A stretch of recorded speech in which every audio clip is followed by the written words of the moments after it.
if they just start to understand what they do in between those moments, those things can help dramatically improve how you control and shape your dance. Once you train your eye to see it, you can't unsee it. I can teach you to dance, but we can't make you a dancer. To make yourself a dancer, you have to... And once you start to do that, you become a dancer. Willkommen beim Social Dancing Podcast. In diesem Podcast helfen wir interessierten Social Dancer, ihr Tanzen noch bedeutungsvoller und voller Freude zu gestalten und einen ganzheitlichen Einblick mit Substanz in das schönste Hobby der Welt zu bekommen. Wir sind Conny begeisterte Tanzlehrer, Tanzschulinhaber und internationale Instruktoren und vor allem Social Dancer durch und durch. Unser Motto lautet Lebensfreude mit Tiefgang und davon möchten wir dir hier ein Stückchen weitergeben. Ach ja, übers Tanzen unterhalten wir uns auch.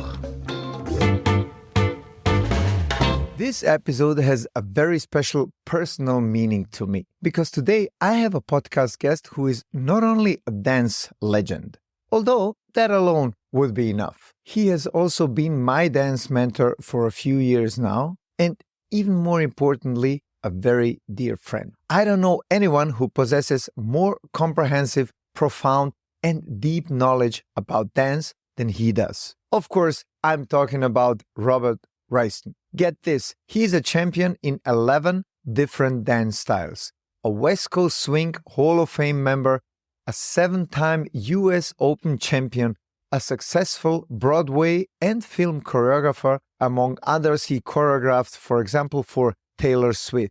But most importantly for us and for this podcast, he has trained many champions himself and he led them to many champion titles. In today's interview, you will learn his perspective on many interesting dance topics. Are you excited as myself for this interview? You should be. And you should keep your notepad also on your side because you will find some gold in this episode. Have fun listening and or watching. Let's talk about quality of dance, movement. When you see somebody that you need to either judge or work with him, or for whatever reason, you need to say, is he or she a good dancer or not? Do you have some hard criterias? How much time do we have? So there's a couple of things I do quickly, like if I'm analyzing somebody. Quick scan. I'm analyzing somebody as a dancer. So the first thing I do, it can change a little bit depending on the dance that I'm watching. But generally speaking, I look immediately to their spine. I look immediately to how somebody is free in their mobility and their movement from their spine. And then from there, normally I can ascertain what their issues are. Their issues are their head weight. Their issues are their hip motion. Their issues are their knees. Their issues are, how they take a step, like where their shoulders are. Like I can lots of times have people move and walk like in a lesson, and I'll say, what did you do to your left hip or your right knee or whatever? And they go, how did you know I had an injury? And I go, well, because these things happen in the spine, and seeing the spinal movement or lack of spinal movement or how the spine's moving, not always, but lots of times can tell me what's going on in that dancer and why that dancer looks good or doesn't look good. If the body has a negative tension going on, if the body is locked up in any way, then something's making the body fear. It's either just coming from a place of like they're afraid because there's a emotional insecurity about their dance, or there's something physically going wrong with their dance. If something's physically going wrong with their dance, we can see that because the limbic system, which is the lizard brain, which kicks into fight or flight, right, will lock up certain muscles. But also the emotional side of things, if somebody's just nervous, performing, dancing in front of people, whatever it might be, can also lock up muscles. And sometimes it's different sets of muscles, right? So if somebody tends to be nervous or emotional, it tends to be a little higher. It tends to be a little bit more in the shoulders, a little bit more in the neck. If somebody's a little bit more fearful of like falling or whatever, that actually can tend to be more in the low back as it locks up. So so the first thing I do is I look at their spine and I go, how are they moving? Right? Are they free? Or does their body feel safe in what they're doing? And I can tell that from their spine. If their body feels safe in what they're doing, then I kind of ascertain their needs from there. And then?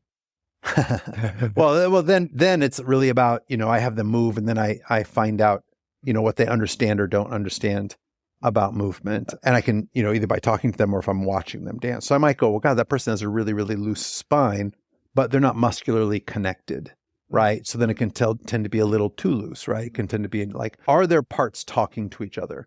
Are their legs talking to their hips, talking to their, exactly. Yeah. Is their muscular chain working, which is, from one side to the other side, or the muscular sling, like is that working in unison, right? You hear me in Royston method all the time say mindful muscular movement. So are they mindful of their body's attachment and the muscular journey that's moving the joints as they move through space? So I have the term for that, inspired also by you through all of this, what you just said. I call it dance meridian. It's the journey of muscle activity through the body in order to create some shape. Right. So, yeah. Right. We have to remember that our muscles move our joints, and our joints create the different lines and shapes, right? Like they straighten a leg, they bend a leg, they break at the hip, they straighten up at the hip, they, like all of that stuff.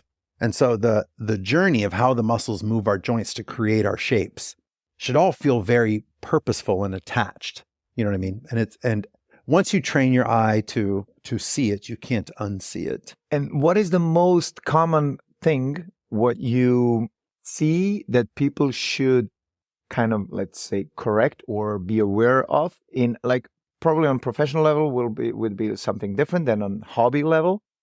But is there something that you like see correcting all the time or pointing to one specific skill? I mean, I would say that if you were to ask anybody, like, what's Robert's pet peeve, we would say, like, what's the thing is, I don't think people spend enough time truly understanding how to literally walk forward, backward, and sideways. What does that mean?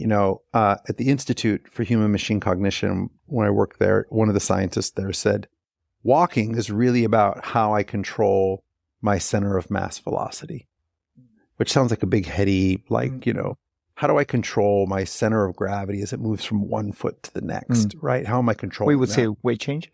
Yeah, weight change. Well, like reduced to the... Exactly. Yeah. Like, so how do I take a step? How do I take a step forward? How do I take a step? What happens in between? Yeah. And like, so I find myself, even with top pros, going back to, can we just talk about how you walk backward? Like, and so in the beginning stages, if people really, really learned how to mindfully move in all directions, right?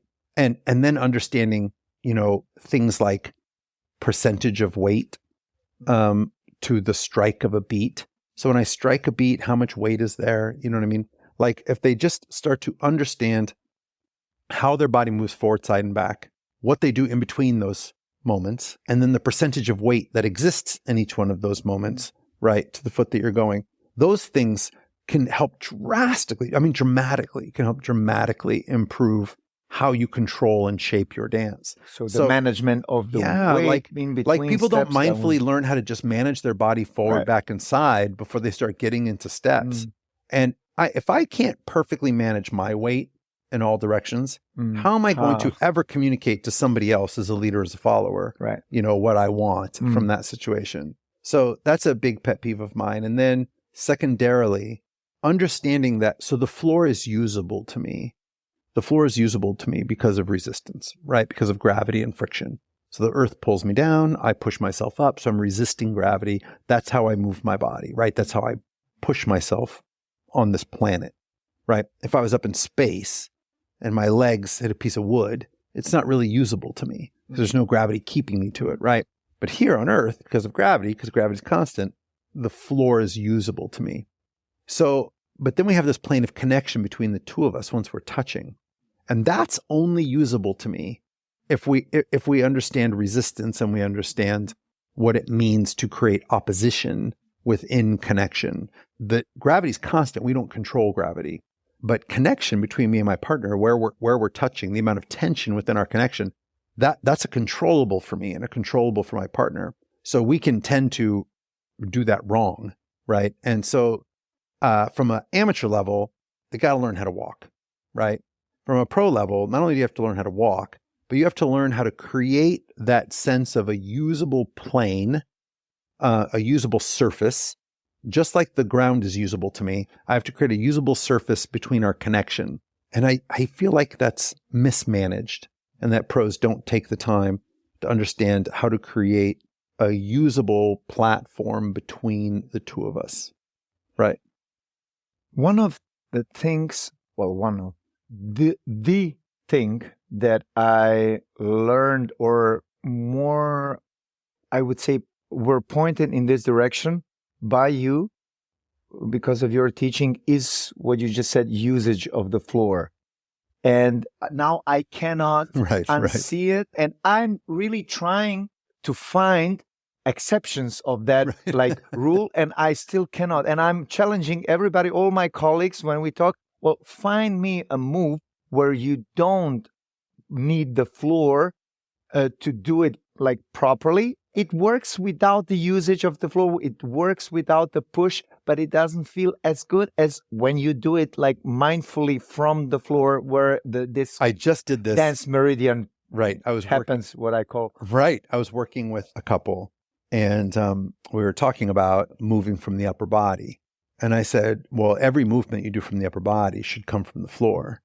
Even what looks like a body wave, still comes. And what's interesting is, even as we're sitting, I did this with somebody recently, and you and I are both sitting. So I can't use my feet right now. What's really based is my butt in the chair, right? And so if I were to just body roll in place, pushing down in my butt, right? Pushing down to each cheek, moves me. If I go, don't do that, and do that without using the chair at all, it feels very hollow. It feels really shallow. Yeah. So I had somebody standing, and I was like, try to body roll without pushing in the floor first. And they were like, well, yeah, of course I push into the floor, but it's really coming from, I go, no, think about it. So I made them go in slow motion. They were like, oh my God, it really does. I really push from the floor when I body roll. I go, of course you do, because you're a professional dancer, and they're a very, very talented professional dancer.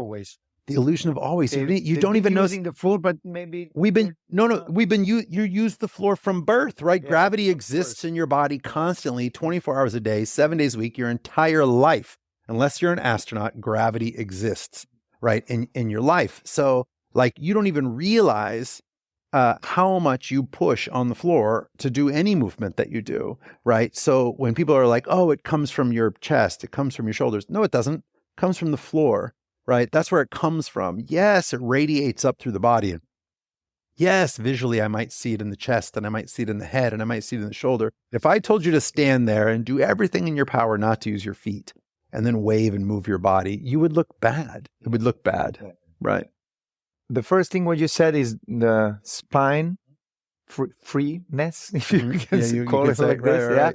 So you make the full circle, actually, the floor connection, you using your feet and pushing yourself off the floor. If I'm not using the floor effectively, my spine is locked up. So I go to the spine because I can see what's going on. And then I either go down or out. I either go down to the legs and the feet, or I go out to the arms from the or to the head. So I look to the spine. Usually from the spine, I go down, right? And I see what's going on in the feet. So we have, in the Franklin method, Eric Franklin talks about the naked spine. I use that all the time. So the naked spine is the lumbar, right, and the cervical area. So your neck, basically, and your lower back. And if we think about our neck and our lower back, they don't have any other skeletal surface helping to support it. So the middle of my spine, the thoracic area, has my rib cage, right, attached to it, which helps support it. And the sacral, or your tailbone, that leverages up or wedges up against your pelvis. So that has other structural support. So the lumbar gets to twist and move. It's got no other skeleton stops it from doing that. And same thing with the neck, right? The cervical area, which is why when you get back injuries, usually it's your neck or your low back that gets hurt, because it has no other support other than the muscular soft tissue. So the reason why we have that is for mobility, right? For rotation. It's the thing that makes us propel ourselves very efficiently and move through space. It's how we can stay bipedal and stay balanced. So the lumbar or the cervical area, the neck or the lower back aren't free. Something's going on, right? Because your body has locked up those muscles that are there to protect the back from injury. My other coach, Tom Slater, used to call the middle of the chest your awareness center. And what he meant is that as the spine moves, it's how people become aware of dance. And so he and Franklin method go very, very hand in hand. I kind of put those pieces together, oh, wow, Eric talks about the limbic system, freezing up the back. And Tom talks about, we have to make sure our awareness center is where it's supposed to be. And they're really saying the same thing. If you're using the floor wrong and your leg wrong, if your brain thinks it's falling, it's going to lock up your spine. Exactly. So I call it the bodyguard movement. It is the bodyguard, right? When there is maybe a shot at the and president, then bodyguard everybody that happens to your spine. 100%. It's great. It's a great he cannot analogy. Move, but he's protected. But the Mr. President cannot move. That is 100%. Yes. That is absolutely what happens to the lower back when you don't take a proper step. Yeah. And I always say that the floor fuels my power. So my power really exists in my hips. You like in martial arts and in boxing and everything, they talk about the powers in the hips, whatever.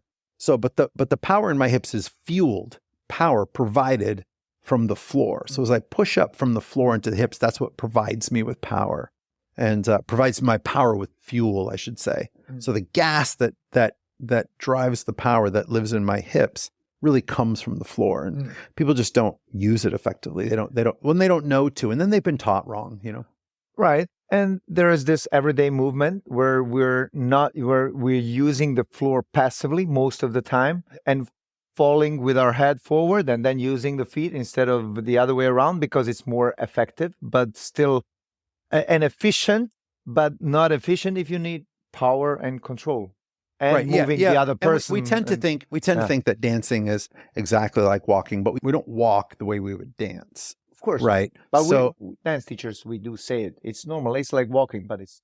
Yeah, it's like walking. Not. It's like walking and then not, right? And then not, so it's like, should I learn how to walk so I'm balanced? Yes. But do I have to engage? Do I have to be mindful of the muscles of my forward swinging step when I walk? No. Should I be when I'm dancing? Yes. And I think there's a Grand Canyon in between. Right, exactly. We need a bridge to reach that. 100%. You mentioned in the lesson today the 4 criteria for Jack and Jill. The four things I see in a song. Right. So so you're right. So one is we want to see song specific, and when it comes to anything non-choreographed, right? So if I'm watching couples dance, I watch a lot of salsa on Instagram. I watch a lot of bachata on Instagram, and of course West Coast Swing and hustle and other dances. And if it doesn't look like the dancers are attached to the song itself, there's something missing for me.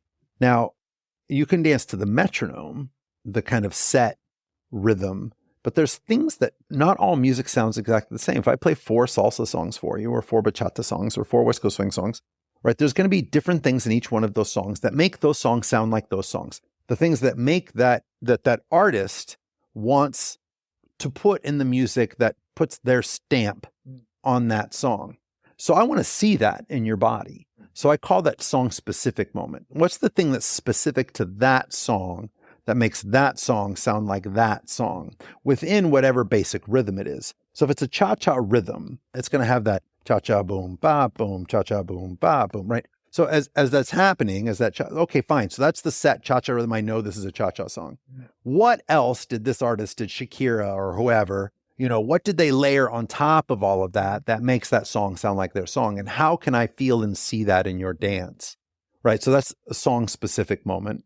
Then I want to see whatever the foundation of the dance is you're doing. So I need to see cha-cha on top of seeing the song specific stuff. So I need historic. I need to know I need the historic rhythm of what's going on. And then the other, because what is Shakira doing in her song, right? Like Shakira's putting the basic rhythm. There's a metronome. Right, there's a metronomic beat, right? So that's the first thing that you see, right? And then she has the ba ba boom, ta ta boom, ba boom, ta ta boom, ba boom, ta ta boom, ba boom. Right. Then on top of that, if it's Camille or whatever, like Havana una na da ba ba da da da ba da da no na na that. Well, okay, that's something that's specific to, that's not in every cha-cha, but I'm going to put that in Havana. Does that make sense? So then I go, how do I as a dancer hit that? How do I hit that? Right. On top of still doing I want the beat, but I also want the cha-cha boom, ba boom, cha-cha. So they gave me all the layers. So in the song, so how do I portray all of those layers in my dance? So I find the song specific moment. I deliver the basics of whatever the dance is that I'm doing. If there are words, I will try to accent the words as best I can. The meaning of the words. Well, so there's two ways that you can hit lyrics. I can hit them literally or lyrically. So literally, I'm actually like acting out what it says. So if it says she's a good girl and I point to her, I'm like, I'm being literal, right? But if the song goes, she's a good girl, and that's ba-da-da-da, and I just hit, she's a good, and I slide on girl. We don't care that the word is girl, but I'm hitting the melody, I'm hitting the feel of the word, right? So I can hit it lyrically, where I'm just moving to the lyric, or I can hit it literally, like either or, right? I don't much care, and I think that there's a right combination of both. So song specific, the basic of the dance that I'm trying to do. If there are lyrics, through your body, let me see the importance of the lyrics, right? And then I want to see the basic phrase changing. The basic phrase changing is going to be some sort of acceleration or deceleration, some sort of level change that happens as the song changes phrase. So those four things, right? Understanding what's specific about that song, what's the basis of the dance that I'm doing, what are the lyrics and why are they important to the singer, like, and how do I show that in my dance, and making sure that I layer the phrase changing. Let's differentiate between hobby dancers and professionals. Yeah, no. What is the weekend warriors or hobbyists and pros, right? Yeah. What is the one thing you would wish for their success they should do more of? The hobbyist? Yeah. It's pretty easy. Let me say this. I'm gonna steal a quote from Brandy Guild. So we were working on the movie Love and Dancing, which is a movie with Amy Smart. And we were teaching Amy, and I was the choreographer, and I brought Brandy Guild in and Ronnie DiBenedetta to be my assistant choreographers. So every day for like 6 hours, we were teaching Amy Smart how to dance, and she didn't know how to do West Coast Swing. I said to Amy at one point in time, like, how much of this or that are you doing at home? And she's like, kind of, I'm not. Like, I'm here for 6 hours a day. When I go home, I don't practice anything. And Brandy said, I can teach you to dance. Robert can teach you to dance, but we can't make you a dancer. To make yourself a dancer, you have to put dance into your life every day, within your life. And once you start to do that, you become a dancer. Because a dancer can't help but put dance into their life throughout their day, in their normal life, getting a cup of coffee. How many times when you're at home are you doing something, some menial task, you're doing the dishes, you're whatever, and you throw a spin in, or you do some little silly thing, or you do something dance oriented. Story of my life. Right, exactly, right. Of course you do. And I was like, wow, that was really, really good, Brandy, because when I think about it, I say all the time, try to find ways in your daily life to do the things we want you to practice for dance. And so the hobbyist, I think the hobbyist has a hard time putting aside, 2 hours a day or an hour a day or whatever. Impossible. It's not. They're not going to do it. They don't have a ballet bar in their house and a mirror. Exactly. So they're not going to do that. So, and most of them, they take their lesson, and then other than social dancing, that's it, right? So, but if we could get the hobbyist to understand that sitting and standing in your favorite chair, doing the dishes, vacuuming the house, taking a shower, brushing your teeth, crawling into bed, crawling out of bed, right? That walking to your car, getting in your car, getting out of your car, like all of those things and way more are all opportunities to mindfully practice how your body moves. All of them are dance opportunities, every one of them. And so then they're not having to find time to put aside to practice their dancing. They're practicing dancing through life movement. And if we could get the hobbyist to understand that, they would improve drastically how they dance, how their lessons go. And more specifically, because you're all about mindful muscular movement in your everyday, and of course while dancing, because dancing is so easy.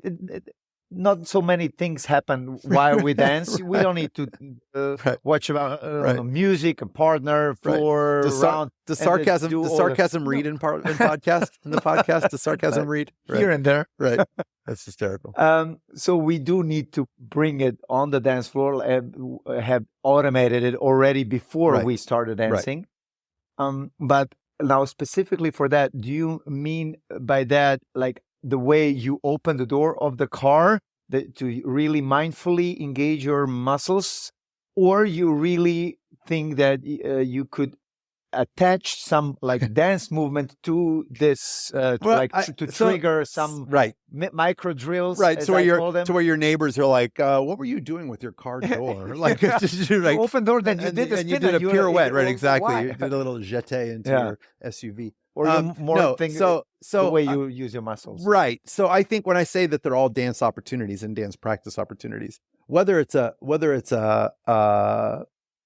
movement that to the naked eye would still look like a dance movement, or it's just you being mindful as to how you sit and stand leg-wise, all of that is practice, right? So what do dance teachers ask you to do? They ask you to be mindful and put into the front of your brain how you're moving your body.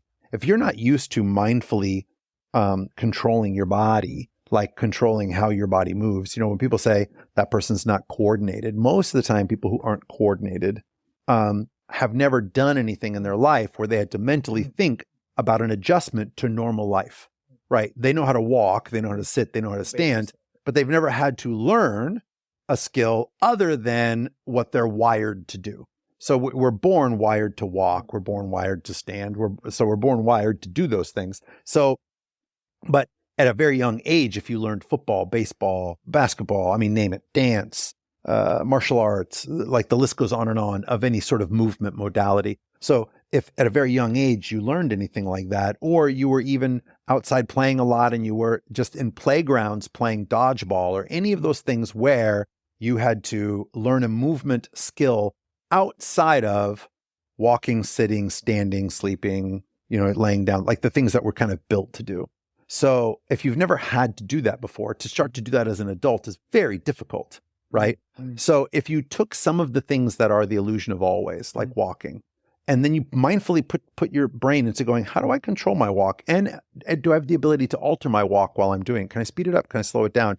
Can I take bigger steps, smaller steps, wider steps, and more narrow steps? What can I do and how can I control that in my regular life? Then when you go to a dance lesson and a teacher asks you to mindfully do something, you have enough control of your body. You're conditioned to be able to control your body. Right. So sometimes I want it to be musical. I want if you, while you're brushing your teeth, can kickball change and do, syncopations and play and dance because you have music playing, awesome.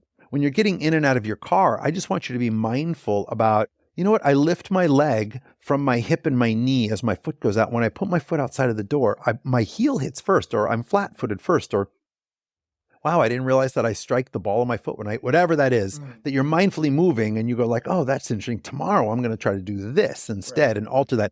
Because then we're training our brain. You're training your brain to let you drive the car a little bit. Does that make sense? Of course. Yeah. So yes, it'd be great if it was like dancey stuff with music. But even if, whether that happens a lot or a little, mindfully moving through space as a means of understanding how you can control what your body does will help you learn dance better, right? And faster. And let me guess, with the pros is not much different, is it? No. Well, the only thing about most good pros, for me, bad pros are just lazy pros. Bad talented pros. Bad pros are, and I hate to use the word bad, not as good pros.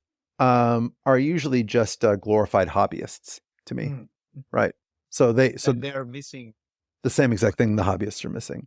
They don't practice, they don't put it into their daily life, they don't, right? And lots of them, either that or they're natural dancers, talented dancers who learned maybe very young, who then become teachers. Most of the time when they took lessons coming up, they only took lessons for their own dance. And so if I'm a really talented dancer and I come to Dado and I go, hey, I really want to learn how to dance and I want to become a better dancer. And I don't tell you I have any delusions of teaching and maybe I don't want to teach, right? I just want to become a better dancer. What are you going to teach me? You're not going to teach me the things I already do well. You're not going to teach me why I do the things that I do well. You're going to fill in the holes of the things that I don't do well. You're going to fix the things that don't work. So that's how you're going to teach me, isn't it? So you're going to teach me the step and then you're going to teach me the things that I'm missing. So now I'm going to become a teacher years later. I become a teacher because I move away from you and I'm out social dancing one night and somebody says they want to learn to dance. Well, I'm going to teach them the steps and then I'm going to teach them the things that you taught me that filled in the gap of me, that were correction. And then, but I I don't know how to teach. And maybe this person doesn't do the other things naturally that I did. Well, I don't know how to break those down and teach them. So now I'm just going to guess, right? I'm going to take an educated guess as to maybe what's going on. And chances are I'm going to guess wrong. And I would say 99% of the time I'm going to guess wrong because nobody really knows how the body, like unless you've been taught what muscles do what, unless you've been, in a biomechanics class or a physiology class or whatever, you don't know the tendons and the ligaments and the muscles that are all firing and when they fire and to what level to move the body. So you're just going to guess. For me, when I say bad teachers, sometimes bad teachers are amazing dancers, but they didn't go back and learn how to teach, right? So they teach from their dancing standpoint. Right. And most of the time what they're teaching is just, they were teaching what they were taught. And most of what they were taught was to fix their dancing, which most of what they were taught had nothing to do with the stuff that they already came to the table possessing. Right. So you as dance teachers and as dancers, like the top pros who also happen to be the top, who sometimes are the top teachers as well, have taken the time to go back and even learn why what they do well happens so that they can teach that too. Right. But most dance teachers, the only information they have is information they were missing. But most of the time, they don't have the information as to how to get to the point where they are if it didn't come natural. Here we come to Grand Canyon again and bridging the gap between the two sides. Right. This is also some. Listen, I learned how to step backwards and run backwards through martial arts. I started doing martial arts when I was 9, and then football, wrestling, track, and then dancing as a teenager. So running backwards, walking backwards, moving backwards just was a thing that I learned how to do very, very young, but nobody took the time to teach me the biomechanics of it. They just did it. So as a dance teacher, when I was young and I was in my, 18, 19 years old and I'm teaching dance and somebody's telling me, your center goes first and then your foot follows, and which is all just not the way it happens. But so I just taught that, even though that wasn't what I did, it wasn't what I did in sports. It wasn't what I did, and until I learned the science of, oh, wow. But now I had to seek the science. Nobody presented it to me. I had to go get the science. Right. So, and I was like, oh, wow, that's not what happens. Oh, I didn't know that. We're not falling backwards and catching ourselves with our feet. That's not a thing. Cause I used to say that was a thing, that we push ourselves where we're going. It's crazy. Right. So then, but then you look at it and you look at the science and sometimes you go how did I not? But we're just regurgitating what we were taught. Right. And I didn't know I was doing it right. I was doing it right well before I taught it the right way. Yeah. So it's okay to admit it and to move on and to say, okay, I thought, but now I've 100% learned better. Actually, as dance teachers, one of the greatest things you can do is be fluid to change a technique you've been teaching, even if you've been teaching it for 10 years, to change the technique and say to your students, okay, listen, I have this great new technique. I didn't know it. Now I know it. And I become the catalyst to give you all the newest information. So if students believe that anything new, any new science that's out there, you're going to go get and bring to them, they'll stay with you. Instead, what happens is teachers go oh my God, this goes against everything I've been teaching for 10 years. I have to speak against it, right? Or not teach it or shut up about it because I'm so fearful. The problem is their students are going to find out the truth. There is a thing called... Their students are going to find out the truth and they're going to leave. There's a thing called internet. Right. YouTube and traveling like we now did, and they will eventually they will find out. And then when they do, then you lose them as students. Where you keep them as students is if they believe that you become the catalyst for all the information they need and that you're open-minded to finding the new information that makes them better dancers. Then they're going to hang with you because they're hobbyists. They're not going to want to take the time and energy to go find the new techniques. But if you're doing it, if you're constantly reanalyzing your science, your students will stay with you. Well, on that note, we are going to finish this, although I could go on and on, and you too. We hardly have a class. We have a flight to catch. Yes, exactly. But we need to do it again. I just want to say how much I appreciate you and all you do, both of you, you and Connie. First of all, as my friends, I love you both very much. And I really enjoy our time together. But also, I so appreciate who you are as a lover of dance and a lover of being a dance educator, because it really, I love teaching, and I can tell you love teaching, and I want people to get it. And I can tell you it feeds your soul to not only learn how to be a better teacher, but it feeds your soul to then go run and deliver that knowledge to students. And so it's a magical thing to watch you. Just so you know. It's both. So yeah, the love and everything what you did, I can just we're each other's mutual admiration society. Probably. It's perfect. Probably. Thank you so much. No problem, Dado. I love you. We need to do it one more time. Yes, more. Yes. Okay. Thank you, my man. Perfect.